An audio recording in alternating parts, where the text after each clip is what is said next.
اعوذ باللہ من الشیطان الرجیم بسم اللہ الرحمن الرحیم ان اللہ وملائکتہ یصلون علی النبی یا ایہا الذین آمنوا صلوا علیہ وسلموا تسلیما اللہم صلی علی سیدنا و نبینا و شفیعنا و مولانا محمد وعلی آل محمد وبارک وسلم۔ محترم خواتین و حضرات، السلام علیکم۔ پیام صبح کے ساتھ ایک بار پھر حاضر میں ہوں آپ کا میزبان انیق احمد۔ پیام صبح میں آج کا موضوع مہمان نوازی کے آداب، ہمارا دین کیا بتا رہا ہے۔ خواتین و حضرات، سرکار دو عالم صلی اللہ علیہ وآلہ وسلم فرماتے ہیں کہ اس سے بدترین ولیمہ کوئی نہیں ہو سکتا کہ جس میں صرف امراء کو مدعو کیا جائے اور فقراء کو دور کر لیا جائے۔ تم متقیوں اور پرہیزگاروں کو اپنا کھانا کھلایا کرو، دعوت میں بلاؤ، اور تمہارے پاس فاجر اور فاسق تمہارا کھانا نہ کھائیں۔ یہ فرما رہے ہیں سرکار دو عالم صلی اللہ علیہ وآلہ وسلم۔ خواتین و حضرات، آداب کیا ہیں مہمان نوازی کے؟ کسی نے مدعو کیا ہے مجھے اور اس کا تعلق کسی غریب فیملی سے ہے، لیکن اسی وقت اسی دن کی دعوت کسی امیر آدمی کے پاس سے آ گئی ہے، تو میرا دین مجھے کیا یہ تعلیم نہیں کرتا کہ جس کی دعوت پہلے آئی ہے ترجیح اسے دوں اور اس کی دعوت قبول کروں، اور دوسرے شخص کی دعوت کو میں ان سے معذرت کر لوں کہ جناب والا میں آپ کے پاس سے نہیں آ سکتا۔ غریب رشتہ داروں کو اپنی دعوتوں میں ضرور شامل رکھنا ہے۔ پھر ایک میزبان کے پاس کوئی لمبے سفر ہیں، گھر دور ہیں، ایک شہر سے دوسرے شہر آدمی جا رہا ہے، تو کتنے دن تک مہمان رہ سکتا ہے؟ اس تعلق سے ہمارا دین کیا ارشاد فرما رہا ہے؟ سرکار دو عالم صلی اللہ علیہ وآلہ وسلم کے فرمودات وہ بھی ہم جانیں گے اپنے معزز علماء سے۔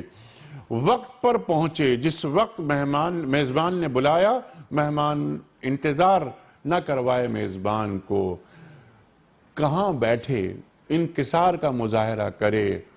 خواتین و حضرات، ہم نے یہ دیکھا ہے کہ بعض لوگ جانتے بوجھتے لیٹ آتے ہیں، آپ بھی جانتے ہیں، ہم بھی جانتے ہیں، ذرا وی آئی پیز ہیں وہ تھوڑے سے، تو سب مہمان آ گئے تو آخر میں ان کی گاڑی، اور اتفاق سے یا غلطی سے ان کی گاڑی پہ کوئی جھنڈا ونڈا لگ گیا اور ایک آدھ گاڑی آگے پیچھے ٹوں ٹاں کرنے والی آ گئی، تو وہ آخر میں آئیں گے۔ پھر وہ مرکز نگاہ بننا چاہیں گے، خاص کرسی پہ بیٹھنا چاہیں گے، بآواز بلند گفتگو کرنا چاہیں گے۔ یہ بآواز بلند گفتگو کیا ہوتی ہے؟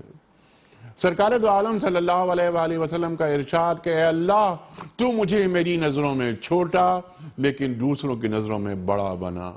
اللہ اکبر۔ یہ دعا سکھا دی اللہ تعالیٰ نے اپنے رسول صلی اللہ علیہ وآلہ وسلم کو۔ جو لوگ کمپلیکس ہوتے ہیں شاید ان کے کام یہ ہوتے ہیں، تاخیر سے پہنچنا، زور زور سے باتیں کرنا، اپنی جانب متوجہ کرنا۔ بہت ساری باتیں سیکھیں گے ہم، سوالات اٹھائیں گے بہت سارے۔ موضوع بظاہر محسوس یہ ہوتا ہے کہ بہت ہلکا پھلکا سا موضوع ہے، لیکن اتنی اہم باتیں نکل کر آئیں گی خواتین و حضرات جو آپ کو بھی حیران کریں گی۔ اور جب تیاری اس پروگرام کی کر رہا تھا میں، تو مجھے بھی بڑی حیرانی ہوئی کہ کتنی اہم باتیں ہیں اور ہم ان پہ توجہ نہیں دیتے۔ کراچی میں تشریف فرما ہے محترم مفتی نذیر احمد صاحب، ممتاز عالم دین، فارغ التحصیل دارالعلوم کراچی اور ڈائریکٹر ریسرچ ونوریا ریسرچ اکیڈمی، اور لاہور میں تشریف فرما ہے ہمارے استاد محترم ڈاکٹر سرفراز احمد آوان صاحب۔ ڈاکٹر صاحب بہت شکریہ۔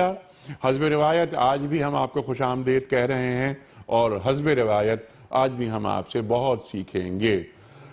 دونوں مہمانوں کو خوش آمدید کہتا ہوا پروگرام کا آغاز کرنا چاہوں گا سورہ زاریات آیات 24، 25، 26 اور 27۔ اعوذ باللہ من الشیطان الرجیم، بسم اللہ الرحمن الرحیم۔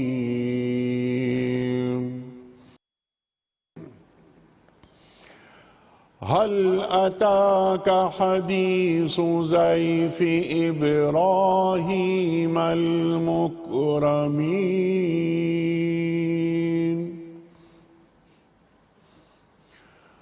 إذ دخلوا عليه فقالوا سلاما قال سلام قوم منكرون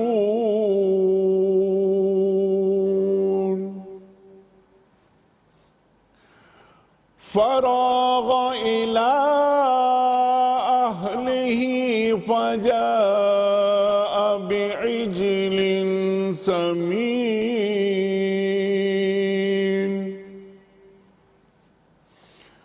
فقربه إليهم قال ألا تأكلون صدق الله العظيم. اے نبی صلی اللہ علیہ وآلہ وسلم، ابراہیم علیہ السلام کے معزز مہمانوں کی حکایت بھی آپ تک پہنچی ہوگی۔ جب وہ مہمان ابراہیم علیہ السلام کے گھر آئے تو انہوں نے کہا کہ آپ کو سلام ہے۔ ابراہیم علیہ السلام نے کہا کہ آپ کو بھی سلام ہے۔ کچھ ناآشنا سے لوگ ہیں۔ پھر وہ چپکے سے اپنے گھر والوں کے پاس گئے اور ایک بھنا ہوا موٹا تازہ بچڑا لا کر مہمانوں کے سامنے پیش کیا اور کہا آپ حضرات کھاتے کیوں نہیں؟ صدق اللہ العظیم۔ خواتین و حضرات، محترم ڈاکٹر سرفراز احمد آوان صاحب کی خدمت میں آج کے پروگرام کے حوالے سے پہلا سوال رکھنے سے قبل کل کے پوچھے گئے سوال کا درست جواب اور آج کا سوال آپ کی خدمت میں۔ کل کا سوال یہ تھا کہ قرآن کریم کی کس صورت میں 2 مرتبہ بسم اللہ آئی ہے؟ درست جواب سورہ نمل میں۔ آج کا سوال نوٹ فرما لیجئے۔ حضرت عیسیٰ علیہ السلام پر کون سی کتاب نازل ہوئی؟ انجیل، تورات یا زبور؟ جو درست جواب آپ سمجھتے ہوں روانہ فرمائیے۔ ہمارے فون نمبرز ہیں 009221343000980۔ ہمارا دوسرا فون نمبر ہے 0092213452709۔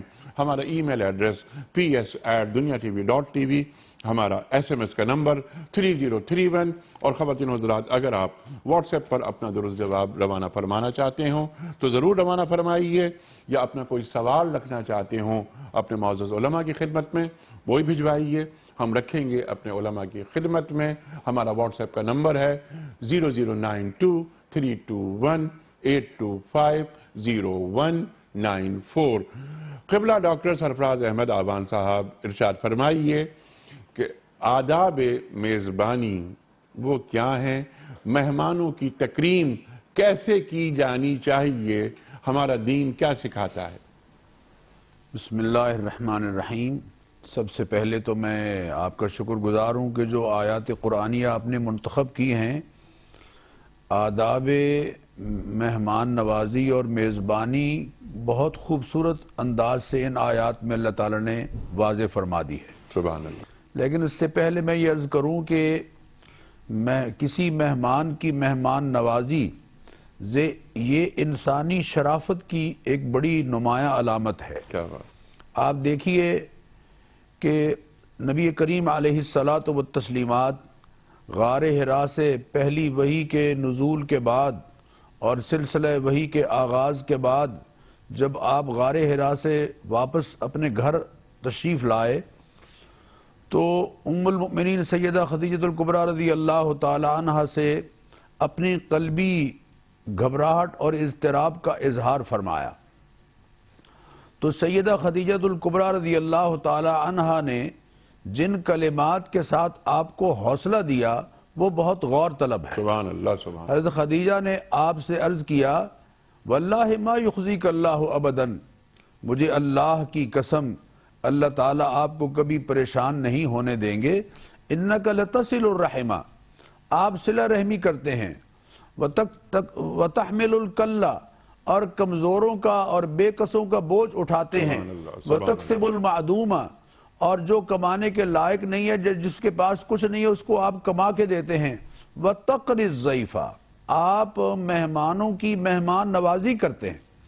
گویا نبی اکرم صلی اللہ علیہ وسلم کی عبادات اور آپ کا غار حرا میں تفکر اور سوچ و بچار کے لیے وقت صرف کرنا اس کو بنیاد نہیں بنایا، بلکہ ایک سوشل ورکر کی حیثیت سے نبی کریم علیہ الصلاۃ والتسلیمات کا تعارف کراتے ہوئے یہ عرض کیا کہ آپ مہمان نوازی کرتے ہیں۔ مہمان نوازی کرنا یہ انسانی شرافت کی ایک بڑی علامت ہے، اور مہمان نوازی کا ایک طرح سے اکرام ہم یوں کہہ سکتے ہیں کہ اس کا سلیقہ کیا ہے، آداب کیا ہے۔ پہلا ادب تو یہ ہے کہ مہمان کو اپنے لیے رحمت سمجھا جائے، زحمت نہ سمجھا جائے۔ بہت نبی کریم علیہ الصلاۃ والتسلیمات کے ہاں نجران کا عیسائیوں کا جب وفد آیا تو حضور اکرم صلی اللہ علیہ وسلم نے انہیں مسجد نبوی میں خیمے لگوا کر مسجد نبوی کے سین میں ٹھہرایا، اور پھر خود اپنے دستے مبارک سے ان کے لیے گھر سے کھانا لا رہے ہیں۔ صحابہ عرض کرتے ہیں کہ یا رسول اللہ ہمیں موقع دیجئے۔ آپ فرماتے ہیں نہیں، میرے جب مہمان ان کے ہاں گئے تھے، میرے صحابہ جب گئے تھے تو انہوں نے ان کا بڑا اکرام کیا تھا، مہمان نوازی کی تھی، آج ان کا اکرام اور مہمان نوازی میں خود کروں گا۔ تو مہمان کو باعث رحمت سمجھا جائے اور اسے عزت اور احترام دیا جائے۔ نبی کریم علیہ الصلاۃ والتسلیمات کا ارشاد گرامی ہے، من کان یؤمن باللہ والیوم الآخر فلیکرم ضیفہ، جو اللہ اور آخرت پر، اللہ اور اس کے رسول اور آخرت پر ایمان رکھتا ہے، اسے چاہیے کہ اپنے مہمان کا اکرام کرے، اس کی عزت کرے، اس کی لحاظ کرتی اس کا احترام کرے۔ اور فرمایا کہ ان لزورک علیک حقا، تیرے مہمان کا بھی تجھ پر حق ہے۔ گویا یہ حق شامل ہے مسلمان کے حقوق فرائض میں شامل ہے کہ وہ مہمان کا اکرام کرے، اس کی عزت کرے، اس کے وقار کا لحاظ کرے۔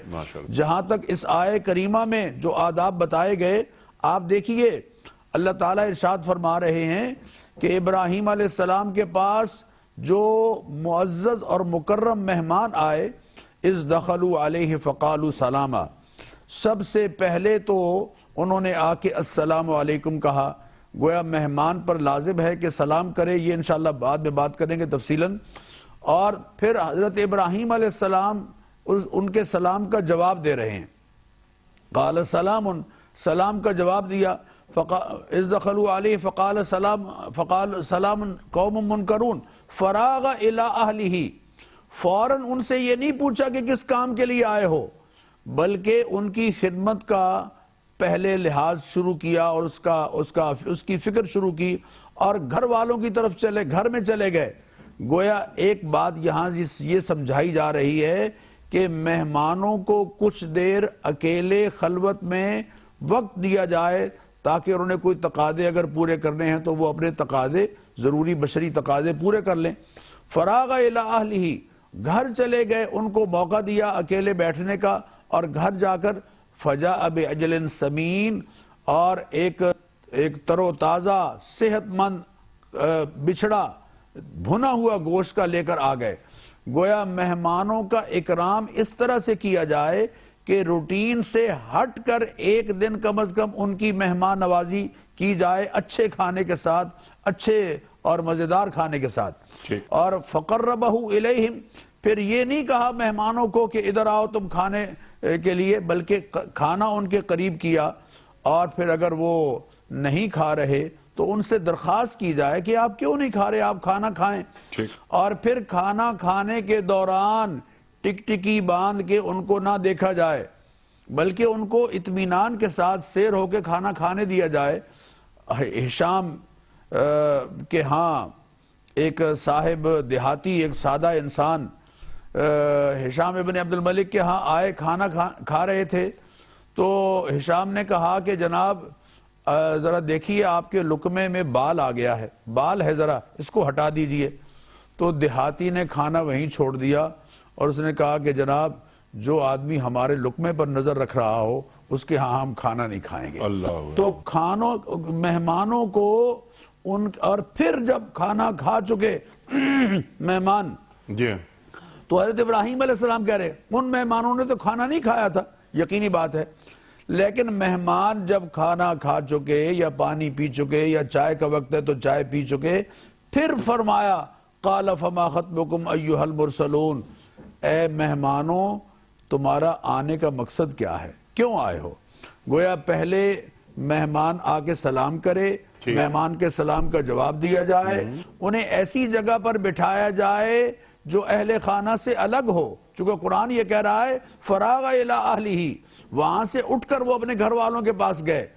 پہلے ہمارے ہاں مہمان خانے الگ ہوتے تھے، اب آہستہ آہستہ وہ سسٹم سارا ختم ہو گیا ہے. مہمانوں کو الگ بٹھایا جائے، ان کا اکرام کیا جائے، ان کی عزت کی جائے، جو اس وقت کے لیے ضروری ہو مشروب یا کھانا پلا کے کھلا کے پھر ان سے پوچھا جائے کہ آپ کیوں تشریف لائے ہیں، خیریت سے تشریف لائے ہیں، کوئی مقصد ہے یا ویسے ہی زیارت کے لیے آئے. سبحان اللہ سبحان اللہ سبحان اللہ سبحان اللہ.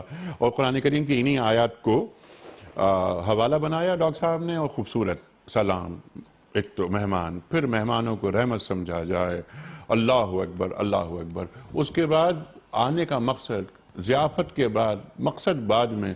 آج ہمارے معاشرے میں ہم بات کروائیں گے آخر میں اس موضوع پر کہ آج مہمانوں کو بوجھ سمجھا جانے لگا ہے. ابھی 25-30 برس پہلے ہمارے گھروں پہ مہمان آتے تھے تو ہمارے والدین اور ہمارے اجداد ان کے چہروں پر مسرت کہ آج ہمارے گھر مہمان آئے ہیں. لیکن اب رفتہ رفتہ ہماری اقدار شاید کمزور ہوتی جا رہی کیونکہ ہم ماڈرن ہو گئے ہیں. وہ شخص جو کسی کے گھر مہمان گیا اور کھانا کھائے بغیر وہ چلا جاتا ہے تو اس گھر سے بڑی یعنی منحوس جگہ کون سی ہو سکتی ہے کہ میرے گھر کوئی مہمان آئے، کھانے کا وقت ہو اور بغیر کھائے وہ چلا جائے، باہر ہی رخصت کر دیا، اور اسے باہر سے رخصت یا پانی پلا دی یا چائے پلا دی. ارشاد فرمائیے. یہاں 2-3 باتیں مجھے عرض کرنی ہیں آپ سے، بلکہ احادیث. اللہ کے رسول فرما رہے ہیں صلی اللہ علیہ وآلہ وسلم، اللہ اکبر، کہ اپنی دعوت میں متقی اور پرہیزگار لوگوں کو بلاؤ، فاسق اور مجرم اشخاص کو مدعو نہ کرو. یہاں سے بات شروع کر رہے ہیں ذرا ہم آپ سے. یہ فاسق اور مجرم کو مدعو نہ کرو. ہماری دعوتیں ہم دیکھتے ہیں کہ 2-2 ہزار افراد. اگر آپ کی اجازت ہو ارشاد پہلے سر. یہ تو بتائیں نا، یہ ضیافت کی اسلام میں حیثیت کیا ہے؟ جی، اور یہ انبیاء کی سنت ہے، ابراہیم علیہ السلام. اگر اس سے بات شروع کرو اور ہم چلتے رہیں تو میرے خیال زیادہ. ارشاد. حضرت ڈاکٹر صاحب نے تو ماشاءاللہ بہت سے نکات اس حوالے سے مرحمت فرما دیے. میں یہ عرض کروں گا انیک صاحب کہ قرآن کریم جب واقعات بیان کرتا ہے نا تو غیر ضروری واقعات کو قرآن ٹچ نہیں کرتا. جی ہاں. ٹھیک ہے، الگ کر دیتا. لیکن یہ ضیافت حضرت ابراہیم علیہ السلام کی ضیافت کا بطور خاص قرآن نے ذکر کیا، اور ایک جگہ نہیں کئی جگہوں پہ ذکر کیا.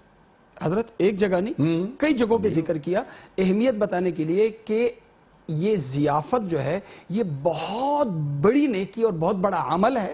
حضرت ابراہیم علیہ السلام کی سنت ہے اور ایک بہت بڑی خوبی ہے جس کو اختیار کرنا ہے. بار بار کہہ کے بتایا جا رہا ہے، اذا تقرر، بار بار قرآن اس لیے بتا رہا ہے تاکہ یہ چیز ہم میں پیدا ہو. سبحان اللہ. پھر احادیث مبارکہ میں جناب رسول کریم صلی اللہ علیہ وسلم نے ارشاد فرمایا کہ بہت سی اچھائیاں ہیں کہ جن کی شروعات حضرت ابراہیم علیہ السلام سے ہوئی.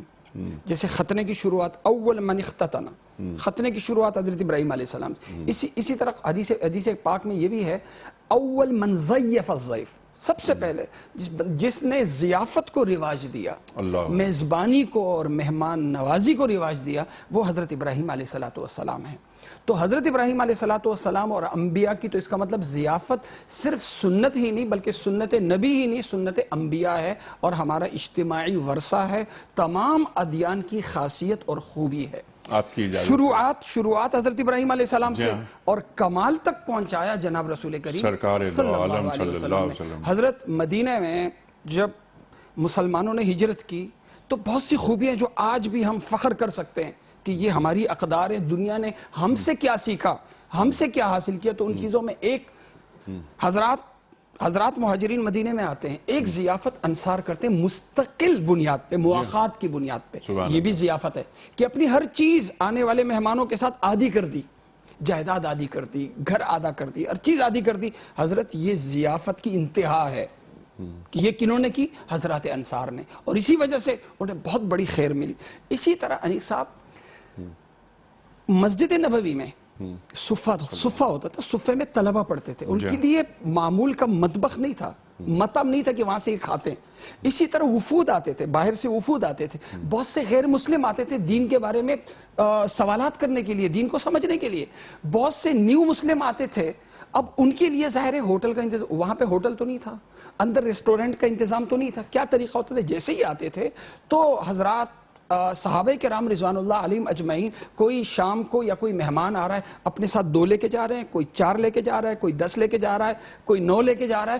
احادیث مبارکہ میں سیاہ ستہ میں آپ کو اس حوالے سے ایک نہیں کئی روایتیں ملیں گی. جناب رسول کریم صلی اللہ علیہ وسلم مہمان بنا رہے ہیں اور اس میں کوئی تفریق نہیں ہے کہ یہ مسلمان ہے اور یہ غیر مسلم ہے. لیکن ایک بڑی وجہ جو ہمیں نظر آتی ہے ضیافت میں، اس ضیافت کے پیچھے جو اسلام کی خوبی ہے، ایک ہماری ضیافت ہے کہ اس ضیافت کے پیچھے انیق صاحب روایت ہے، روایت کام کر رہی ہوتی ہے. روایتی بنیادوں پہ ہم لوگوں کی ضیافت کرتے ہیں. ہمیں دین کی جو خاص ضیافت، جسے امتیازی خوبی اسلام کی اور مسلمانوں کی ہم کہہ سکتے ہیں، اس ضیافت کے پیچھے روایت نہیں ہوتی تھی بلکہ ضرورت ہوتی تھی. اور اسی ضرورت کی بنیاد پہ جو ضیافت حضرات صحابہ کرام رضوان اللہ علیہم اجمعین نے دی تو قرآن نے تعریف کی. وَيُؤْثِرُونَ عَلَىٰ أَنفُسِهِمْ وَلَوْ كَانَ بِهِمْ خَصَاصَةٌ. اپنی ضرورت کو، مہمان کی ضرورت پہ قربان کیا. اپنا سب کچھ خود بھوکے رہے، بچوں کو بھوکا رکھا، لیکن مہمان کو صرف عزت ہی نہیں دی، اکرام بھی دیا اور اطعام بھی دیا. مہمان کے کھانے کا بھی پورا، اور جو مہمان ہے کھانے کا بھی پورا انتظام، اور مہمان کی عزت افزائی کا بھی پورا انتظام. اسی طرح بخاری شریف کی روایت ہے کہ حضرت ابوبکر صدیق رضی اللہ عنہ 8 سے 9 مہمان جو ہیں وہ اپنے ہاں لے کر آئے، اور بیٹے سے کہا حضرت عبد الرحمن رضی اللہ عنہ سے کہ میں رسول کریم صلی اللہ علیہ وسلم کے پاس جا رہا ہوں اور ان مہمانوں کی خدمت کرنا اور ان کے لیے اچھے کھانے کا انتظام کرنا. مہمانوں نے بعد میں جب کھانا آیا تو پوچھا ہمارے میزبان کہاں ہیں؟ تو بیٹے نے عرض کیا کہ جناب رسول کریم صلی اللہ علیہ وسلم کے پاس کسی ضروری کام سے گئے. تو مہمانوں نے کہا کہ ہم کھانا کھانے نہیں آئے، بلکہ مہمان جو ہمارے میزبان ہیں ان کی صحبت بھی حاصل کرنے ہم آئے. جب تک میزبان نہیں ہوں گے ہم کھانا نہیں کھائیں گے. قصہ سے مختصر یہ کہ حضرت ابوبکر صدیق رضی اللہ عنہ تشریف لائے اور کھانا کھایا انہوں نے. لیکن کھانے کی برکت کیا کہ جتنا کھانا مہمانوں کے لیے بنایا تھا، کھانا جو ہے وہ دیگچی سے نکال رہے اور کھانا کمی نہیں ہو رہا بلکہ بڑھ رہا ہے. کھانا بڑھ رہا ہے. اور روایت میں آتا ہے کہ اس کھانے ضیافت کی وجہ سے اس کھانے میں اتنی برکت آئی کہ کئی دنوں تک حضرت ابوبکر صدیق رضی اللہ عنہ کے گھر والے کھاتے رہے. اور رسول کریم صلی اللہ علیہ وسلم کو بھی بتایا تو آپ صلی اللہ علیہ وسلم نے فرمایا یہ مبارک کھانا مجھے بھی کھلاؤ. یہ ایک واقعہ نہیں، کئی واقعات ہیں. اسی طرح ایک میاں بیوی، گھر میں کچھ نہیں ہے، اللہ کے رسول صلی اللہ علیہ وسلم نے کچھ جو انہیں دیے، اب وہ جو گھر میں ہے اور کچھ نہیں ہے. مہمان آیا، خود مہمان کو کھلایا، اور مہمان ایک دن نہیں رہا بلکہ کئی دنوں تک رہا. اس کی برکت سے یہ ہوا کہ وہ جو انہیں چند سا جو اللہ کے رسول صلی اللہ علیہ وسلم نے عطا فرمائے تھے وہ ختم ہی نہیں ہو رہے. بیوی کو تشویش ہوئی کہ یہ ختم کیوں نہیں ہو رہے، تو اندر سے تھیلے کو ڈھانکا تو اس کے بعد ختم ہوا. تو ان 2 روایات کے بتانے کا جو مقصد ہے وہ یہ ہے کہ مہمان کو رحمت سمجھا جائے، اور رحمت سمجھنے کے ساتھ ساتھ انہیں باعث برکت بھی سمجھا جائے کہ مہمان جس گھر میں کھاتا ہے وہ گھر مبارک ہوتا ہے. مہمان جہاں کھاتا ہے اس گھر والوں کا مال، کاروبار، ہر چیز میں برکتیں آتی ہیں. اور یہ برکتیں اگر ہم یہ کہیں کہ میرے کاروبار میں برکت آئے، میرے گھر میں برکت آئے، میرے گھر کی چیزوں میں برکت آئے، تو مجھے چاہیے کہ میں کسی مہمان کو میں اپنے گھر بلاؤں. اب یہ جو مہمان کو ہم بلاتے ہیں، میں نے عرض کیا کہ دین کی جو بنیاد ہے وہ ضرورت ہے. مدینے میں جو مہمان آتے تھے انہیں ضیافت کی ضرورت ہوتی تھی، ضیافت کی ضرورت ہوتی تھی. اس ضرورت کی بنیاد پہ صفہ کے طلبہ کو بھی لے کے جا رہے ہیں، وفود میں جو آئے ہوئے لوگ ہیں انہیں بھی لے کے جا رہے ہیں. پھر مسلمان اور غیر مسلم کی تفریق نہیں ہوتی تھی، اس کی وجہ سے برکتیں آئی.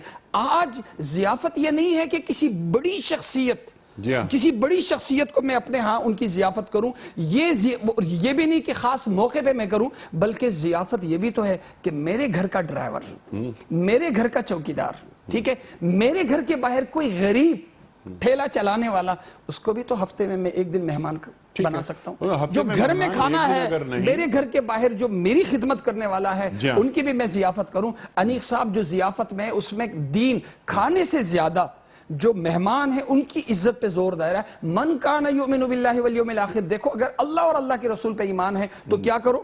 فَلْيُكْرِمْ ضَيْفَهُ, اپنے مہمان کا کی عزت اطعام کرو. نہیں فرمایا, انیق صاحب اطعام اکرام. نہیں فرمایا, اکرام فرمایا سبحان اللہ. کہ جو مہمان ہیں ان کی عزت افزائی ہو, ان کو پوری عزت دو, پورے خلوص کے ساتھ ان کے سامنے اپنے آپ کو اور اپنے گھر کی ضیافت کو اس انداز سے پیش کرو کہ وہ اپنی عزت محسوس کریں. سبحان اللہ, سبحان اللہ, تو سبحان اللہ. کچھ چیزیں مہمان سے متعلق, کچھ میزبان سے متعلق, کچھ کھانوں سے متعلق, وہ انشاءاللہ بات آگے چلے گی تو عرض کریں. یقیناً سبحان اللہ, سبحان اللہ. اللہ کے رسول فرما رہے ہیں صلی اللہ علیہ وآلہ وسلم کہ جو شخص اللہ پر اور یوم آخرت پر ایمان رکھتا ہے اسے چاہیے کہ وہ اپنے مہمان کا اکرام کرے. سبحان اللہ, سبحان اللہ. ابراہیم علیہ السلام کا آپ نے ذکر کیا. صرف ایک بات کہہ کر میں ڈاکٹر صاحب کی خدمت میں سوال رکھوں گا. ابراہیم علیہ السلام تنہا کھانا نہیں کھاتے تھے, سبحان اللہ. اور کھانے کا وقت ہوتا, کھانا سامنے ہوتا, گھر سے باہر چلے جاتے کہ بھائی میرے مہمان بن جاؤ, میرے مہمان بن جاؤ, میرے مہمان بن جاؤ, ہم ساتھ کھانا کھائیں گے. یہ روایت دیکھیے ابراہیم علیہ, اور آپ نے کیا اچھی بات فرمائی, ابراہیم علیہ السلام سرکار دو عالم صلی اللہ علیہ وآلہ وسلم, اور مہمانی کرنی ہے تو فخر کے لیے نہیں کہ میں نے بہت زیادہ ضیافت کر لی, اپنے مہمانوں کو خوشی فراہم کرنی ہے, کیونکہ انبیاء کا اور میرے رسول صلی اللہ علیہ وسلم کی یہ سنت ہے. ڈاکٹر صاحب اب یہاں پر ذرا بات فرمائیے کہ ذرا حالت حاضرہ پہ آ جاتے ہیں.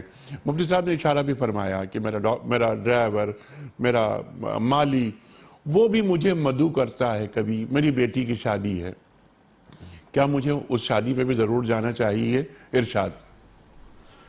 جی اس حوالے سے تو خود نبی کریم علیہ الصلوۃ والتسلیمات کا ارشاد گرامی ہمارے لیے رہنما ہے. آپ صلی اللہ علیہ وسلم کا ارشاد گرامی ہے کہ اگر تمہیں 2 افراد دعوت دیں, اگر 2 افراد تمہیں دعوت دیں کسی مقام پر کھانے کے لیے, تو سب سے پہلے تو جس کا دروازہ تمہارے دروازے کے قریب ہے, یعنی جو ہمسایہ ہے, جی, اس کی دعوت میں اس کی دعوت کو قبول کرو. ٹھیک.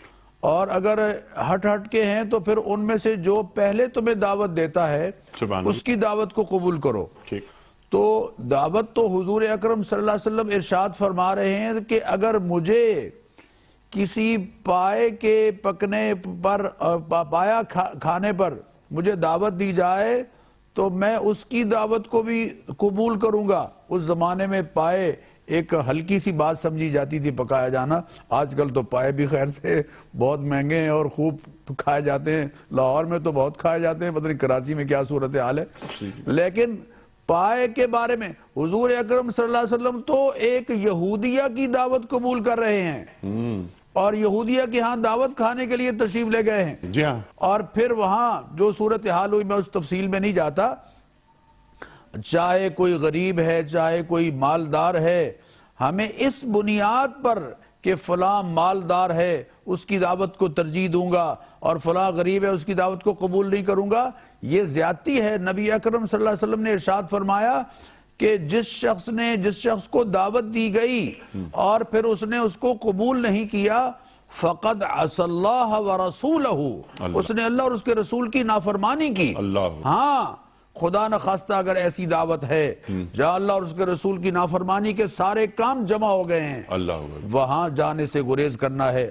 آپ صلی اللہ علیہ وسلم نے ارشاد فرمایا کہ جو شخص اللہ اور اس کے رسول پر اور آخرت پر ایمان رکھتا ہے وہ اس دسترخوان پر نہیں بیٹھے گا جہاں شراب کا دور چل رہا. تو میں ایک اور بات مہمانی کے حوالے سے ضرور عرض کر دوں, جیسے مفتی صاحب نے اللہ ان کو جزائے خیر دے مہمان کے اکرام کی بات کر رہے تھے. اللہ نے قرآن کریم میں یہ بتایا ہے کہ مہمان کی بے عزتی نہیں ہونے دینی ہے, یہ انبیاء علیہ السلام کی سنت ہے. حضرت لوط علیہ السلام کے ہاں جب مہمان آئے تو حضرت لوط علیہ السلام نے محسوس کیا کہ میری قوم ان مہمانوں کی طرف بری نیت سے متوجہ ہو رہی ہے اور خدا نخواستہ کوئی ایسا ناپسندیدہ قدم نہ اٹھا دیں, تو فوراً فرمایا اِنَّ هَؤُلَاءِ ضَيْفِي, یہ میرے مہمان ہیں, خبردار ان کے سامنے کہیں مجھے شرمندہ نہ ہونے دینا. اِنَّ هَؤُلَاءِ یعنی اپنے ان مہمانوں کو, ان کی عزت کو, ان کے ناموس کو ایک طرح سے محفوظ کر رہے ہیں اور ان کی بے عزتی کو ناقابل قبول کر رہے ہیں، یعنی ناقابل برداشت، یعنی اس قابل نہیں سمجھتے کہ اس کو برداشت کیا جائے۔ گویا مہمان کا اکرام کرنا اور اس کی بے عزتی نہ ہونے دینا، یہ بڑی ضروری اور بنیادی بات ہے جو حضرت لوط علیہ السلام کی تعلیم سے ہمارے سامنے آ رہی ہے۔ لیکن ایک بات میں یہ بھی عرض کر دوں کہ نبی اکرم صلی اللہ علیہ وسلم سے پوچھا گیا کہ یا رسول اللہ، مہمان کا بڑھ کر اکرام یہ کتنے عرصے کے لیے ہے؟ تو آپ نے فرمایا جائزتہ یومن و لیلتن، جو مہمان کی زیادہ جو مہمان نوازی ہے وہ تو ایک دن ہے اور ایک رات ہے، وضیافت ثلاثۃ ایام، اور جو مہمانی ہے وہ 3 دن تک کے لیے ہے، ٹھیک ہے، اور اس سے زائد جو ہوگا وما وراء ذلک فہو صدقۃ، اس سے زائد اگر کوئی ٹھہرتا ہے تو پھر وہ صدقہ ہے جو میزبان اللہ کی راہ میں اپنے مہمان کی خدمت کر کے کر رہا ہے۔ لیکن ساتھ ہی فرمایا وَلَا يَحِلُّ لِمُسْلِمٍ، کسی مسلمان کے لیے یہ حلال نہیں ہے کہ اپنے میزبان کو اس پوزیشن میں پہنچا دے کہ وہ بیچارہ شرمندہ ہونے لگ جائے۔ یا رسول اللہ کیسے شرمندگی؟ فرمایا اس کے پاس کھلانے کے لیے کچھ نہ رہے اور اس کو تنگ کر دیا جائے، اس کو حرج میں ڈال دیا جائے، تنگی میں ڈال دیا جائے۔ دفتر میں کام کر رہا ہے، ضروری کام کر رہا ہے، ایک صاحب جا کر بیٹھ گئے ہیں، یار مجھے چائے پلاؤ بھائی، بس وہ گفتگو شروع کر دی، وہ بیچارہ کڑ رہا ہے، اپنا کام ضروری اس نے نپٹانا ہے لیکن نہیں نپٹ پا رہا۔ اسی طرح جو میزبان ہے وہ 3 دن کے بعد کہیں جانا چاہتا ہے اپنے بچوں سمیت، لیکن اپنے مہمان کی وجہ سے رکا ہوا ہے، تو حضور اکرم صلی اللہ علیہ وسلم نے فرما دیا لا یحل لمسلم، کسی مسلمان کے لیے یہ حلال نہیں ہے کہ اپنے میزبان کو بھی مشکل میں ڈال دے، حرج میں ڈال دے، تنگی میں ڈال دے، اس کے لیے پرابلم اور دشواری ہو۔ اور ایک اور بات ارشاد فرمایا جب مہمان کو رخصت کرنے لگو تو یہ اللہ کے حبیب کی سنت ہے کہ اس کو گھر کے آخری دروازے تک یا حویلی کے یا اپنی کوٹھی کے جو آخری دروازہ ہے اس تک چھوڑ کے آؤ۔ یہ نبی کریم علیہ الصلوۃ والتسلیمات کی سنت ہے، یہ سارے آداب مہمان نوازی میں آتے ہیں۔ سبحان اللہ، سبحان اللہ، سبحان اللہ، سبحان اللہ۔ ڈاکٹر صاحب نے یہ بات بڑی اہم عطا فرما دی۔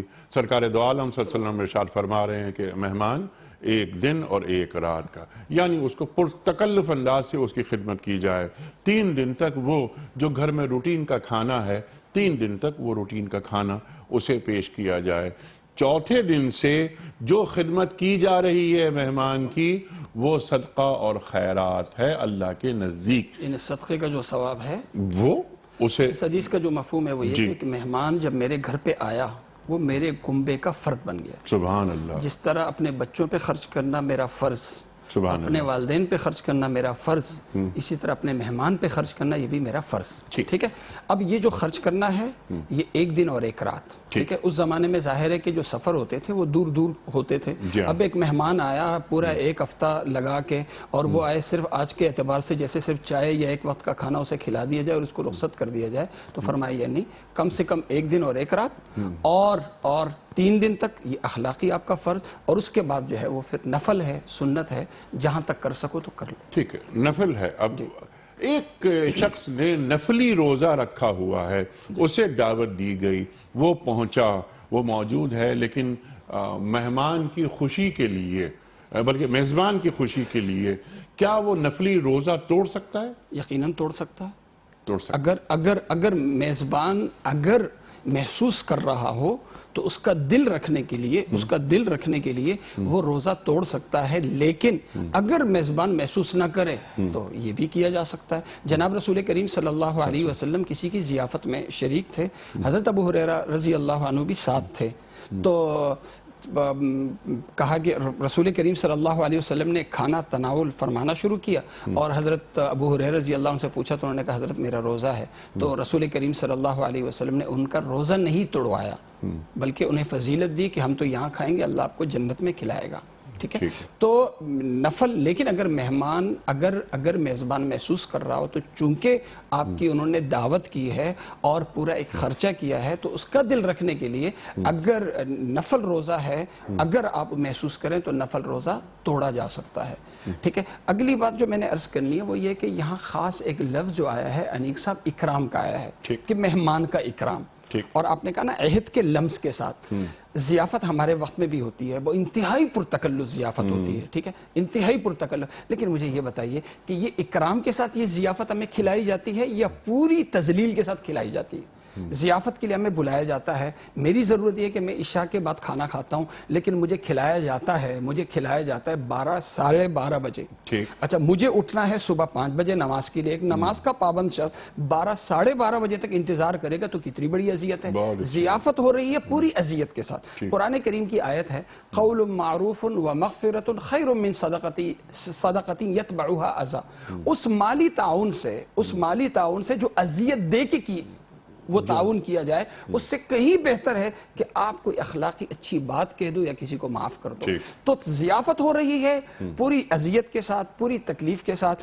تو یہ کیوں ہو رہی ہے؟ اس لیے کہ ہماری ضیافت کے پیچھے سنت کا رنگ نہیں ہے, سنت نہیں ہے, بلکہ روایت ہے. روایتی انداز میں روایت کو دیکھنے کے لیے یا روایت کو پورا کرنے کے لیے ہم ضیافت کرتے ہیں. تو ایک اس چیز کا بھی ہو کہ ضیافت جو آج کل ہے اس کے پیچھے یہ روایت کے تابع, روایت کے بجائے ہم اس کو سنت کے تابع کرتے ہیں. وقت کی پابندی. اور اگلی بات اسی میں جو مہمان کی ذمہ داری ہے, مہمان کی ذمہ داری وہ وقت کی پابندی کریں. دیکھیں کچھ فرائض مہمان کے بھی ہیں. جی ہاں, ٹھیک ہے, بن بلائے نہیں جانا چاہیے, بن بلائے نہیں جانا چاہیے, پھر وقت پہ جانا چاہیے. ٹھیک ہے, اذا دعیتم, جب تمہیں دعوت دی جائے فادخلوا, اور جب کھا لو تو چلے جاؤ, وہاں بیٹھو مت, کیونکہ اس سے گھر والے کو تکلیف ہوتی ہے. مہمان کی جس طرح وقت کی پابندی یہ اس کا فرض ہے, اسی طرح مہمان کا یہ بھی فرض ہے کہ وہ کھانے کو نہ دیکھے, کھانے والے کو دیکھے, کھانے والے کے خلوص کو دیکھے, کھانے کی مقدار یا کھانے کی چیزوں کو نہ دیکھے کہ یہ کھانا پرتکلف ہے کہ نہیں, کیا کھلایا مجھے, اگر اچھا نہیں کھلایا تو جا کے پھر اس بیچارے کی عزت کا جنازہ نکالے. مہمان کا فرض ہے کہ وہ میزبان کے خلوص کو دیکھے, اس کو نہ دیکھے. لیکن میزبان کا فرض کیا ہے؟ میزبان کا فرض یہ بھی ہے کہ وہ مہمان کی حیثیت کے مطابق, اس کی شان کے مطابق بہرحال انتظام کرے. جیسے حضرت ابراہیم علیہ السلام نے بڑے مہمانوں کی شان کو سامنے رکھتے ہوئے, آپ باوجود ہے کہ مالی تنگی, لیکن آپ نے بچڑا کوئی معمولی نہیں ہوتا, بڑے ہی اچھے انداز میں کھانے میں آپ نے پیش کیا. سبحان اللہ, سبحان اللہ. اور مہمان جب تک کھانا کھا رہا ہے اس کے سامنے سے کھانا نہیں ہٹایا جائے, یہ بلکہ اس کے ساتھ شریک ہوا جائے, اور یہ نہیں کہ یہ سمجھ لیا جائے کہ اس نے کھانا کھا لیا. غلط فہمی ایسی نہ ہو کہ کھانے سے سامان اس کے سامنے سے ہٹا لیا جائے. ایک بات مفتی صاحب میں آپ سے ہی جاننا چاہ رہا ہوں, پھر ڈاکٹر کے پاس چلیں گے, کہ آپ نے اذیت کا ایک لفظ بار بار استعمال کیا. ایک محفل ہے یا ایک دعوت ہے جو میں 200-400 لوگ بلا رہا ہوں, کیا میں اس شخص کو بھی دعوت دوں کہ جس کے بارے میں مجھے خدشہ ہو کہ اس کے آنے سے جو میرے مہمان ہیں ان کو اذیت پہنچے گی, تکلیف پہنچے گی, اس شخص کو یہاں دیکھ کر اس دعوت میں؟ اذیت دو طریقے سے, اگر دینی حوالے سے ہو کہ ایک بے دین شخص ہے, بے دین شخص آئے گا اپنے فسق و فجور ننگے پن کے ساتھ آئے گا, اور میرے مہمان بڑے نیک لوگ ہیں, تو اگر آنے سے دین کے کسی حکم کو ٹوٹنے کی وجہ سے جو نیک مہمان ہیں انہیں اذیت ہوگی, تو اس کا مطلب ہے کہ دین ٹوٹ رہا ہے یا دین کا حکم ٹوٹ رہا ہے, اس وجہ سے کسی اس طرح کے شخص کو نہ بلانا. لیکن ایک ہے کہ اگر میں بلاؤں تو چونکہ وہ غریب ہے, چونکہ وہ یہ ہیں, تو اس وجہ سے نہ بلانا. جناب رسول کریم صلی اللہ علیہ وسلم نے اس ولیمے کو, اس دعوت کو آپ نے اچھا قرار نہیں دیا کہ جس میں مالدار کو تو بلایا جائے اور غریب کو محروم رکھا جائے. ٹھیک, بالکل غریبوں کو بھی دعوت دیں, یعنی جن سے آپ کا تعلق ہے, جن سے آپ کا تعلق ہے ان سب کو شریک کرنا. اور یہ تبھی ہو سکتا ہے کہ جب ضیافت کی بنیاد سنت ہو. سبحان اللہ. روایت ہوگی تو پھر دین کی پابندی ختم ہو جائے گی, سنت ہوگی تو سنت کی وجہ سے پھر ہوگا, ضرورت کی بنیاد پہ ضیافت ہوگی,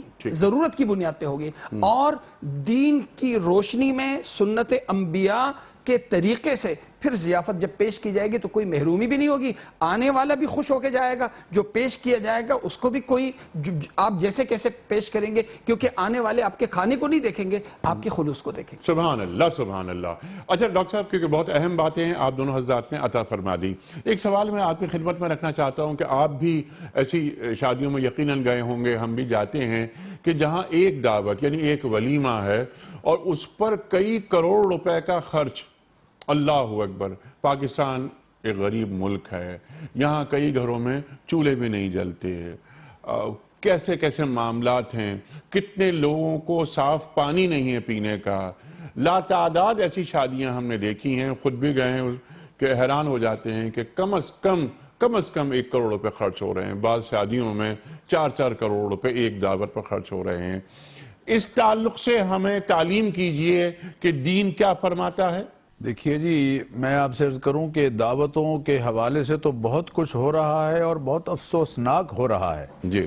ایک تو یہ کہ لوگوں پر اپنی مال, اپنی دولت اور اپنی وجاہت کا روب بٹھانے کے لیے لوگ پیسہ پانی کی طرح بہا رہے ہیں. جی. کہ میں لوگوں کو کیسے اچھا دکھائی دوں, اس کے لیے دعوتیں بہت ناپسندیدہ چیزیں سکھا رہی ہیں. مثلا ایک تو یہ کہ بے پناہ دولت صرف اس لیے کی جا رہی ہے, بہایا جا رہی ہے پانی کی طرح, کہ لوگ مجھے مالدار اور میری حیثیت کو تسلیم کریں اور واہ ہو جائے میری, اور لوگ سمجھیں کہ آج تک ایسا ولیمہ کسی باپ نے اپنے بیٹے کا نہیں کیا. جناب ماشاءاللہ ریکارڈ قائم کر دیا ہے. ایک تو یہ سوچ ہے, صرف یہ کہلوانا کہ میرا پروگرام سب سے ٹاپ پر گیا ہے, اس کی وجہ سے لوگ ایک تقریب میں 10 20 30 لاکھ روپے کے صرف پھول لگا رہے ہیں. صرف پھول, وہ بھی 3 گھنٹے کے لیے, اور کھانے مختلف انواع و اقسام کے. اور ایک اور جو انیک صاحب, میں ناظرین سے عرض کروں گا, میڈیا بھی بڑا کردار ادا کر رہا ہے اس حوالے سے.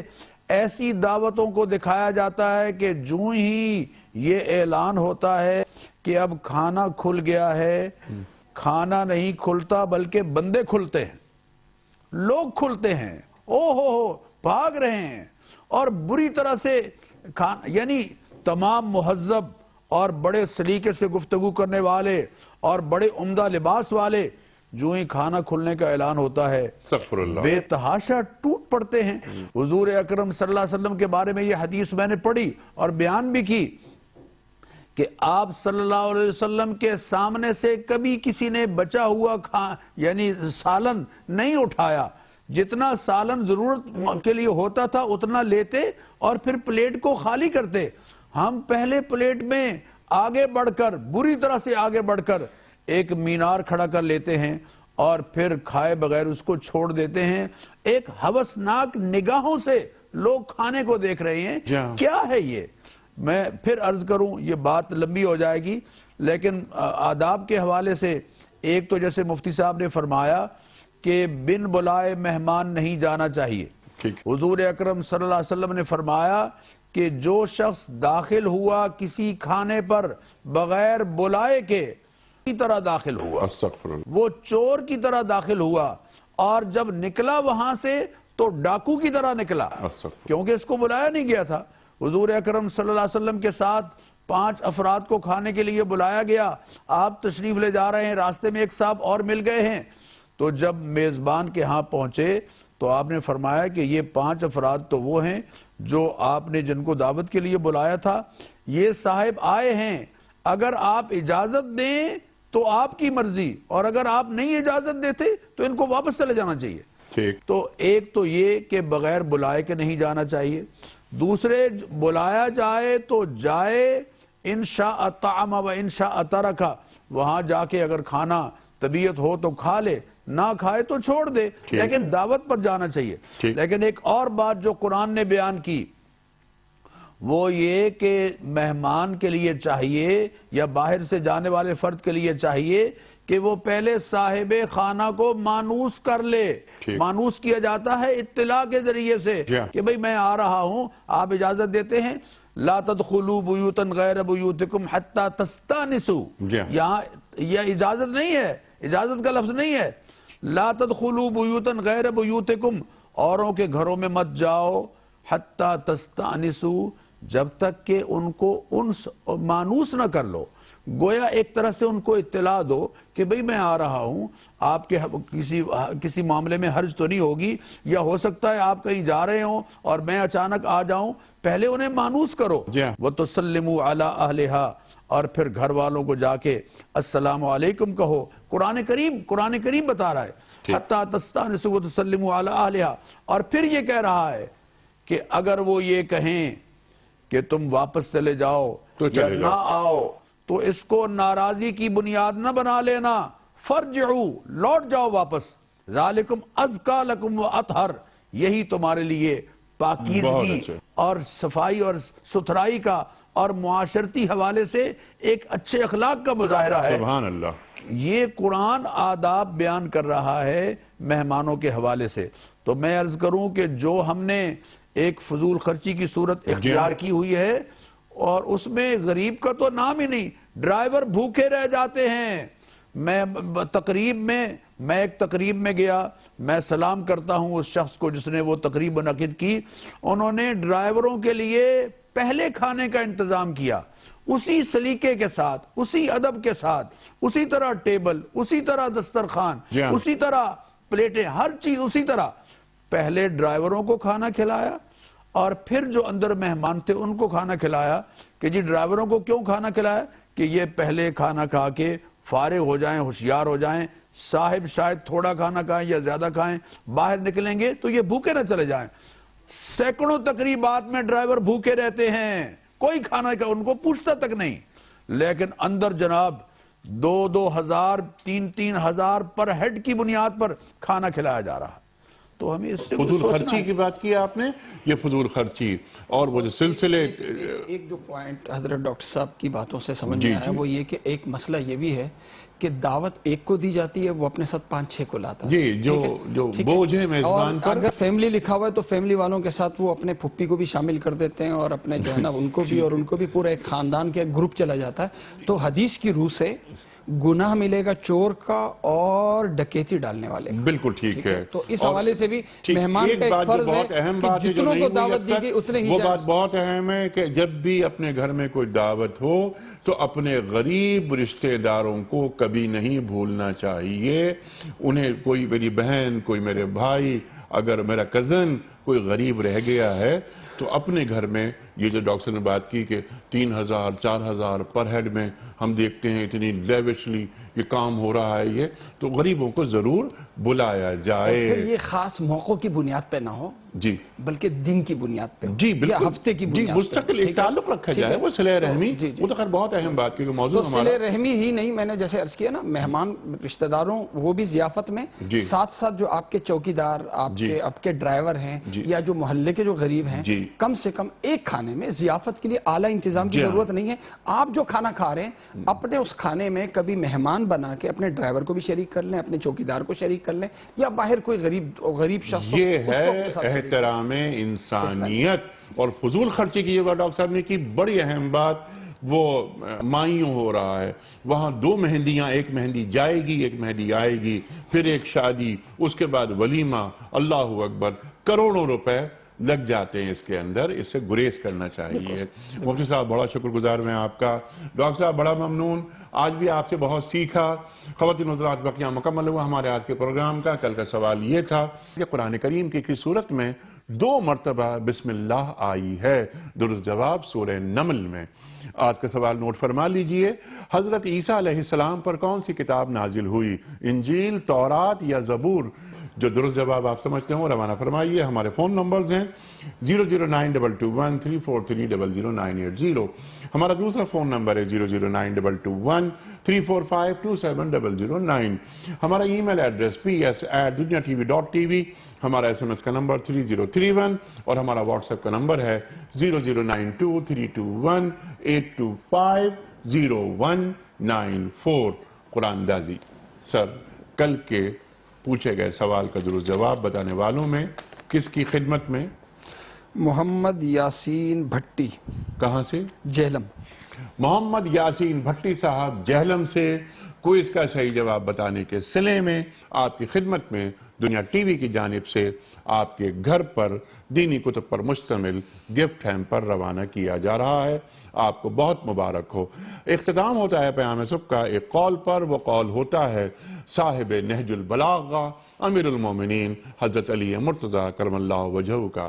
آپ فرماتے ہیں کہ علم دشمن کے مقابلے میں ہتھیار اور دوست کے مقابلے میں عزت ہے. علم دشمن کے مقابلے میں ہتھیار اور دوست کے مقابلے میں عزت ہے. سبحان اللہ سبحان اللہ. اپنے میزبان انیق احمد کو اجازت. انشاءاللہ کل ملاقات ہے.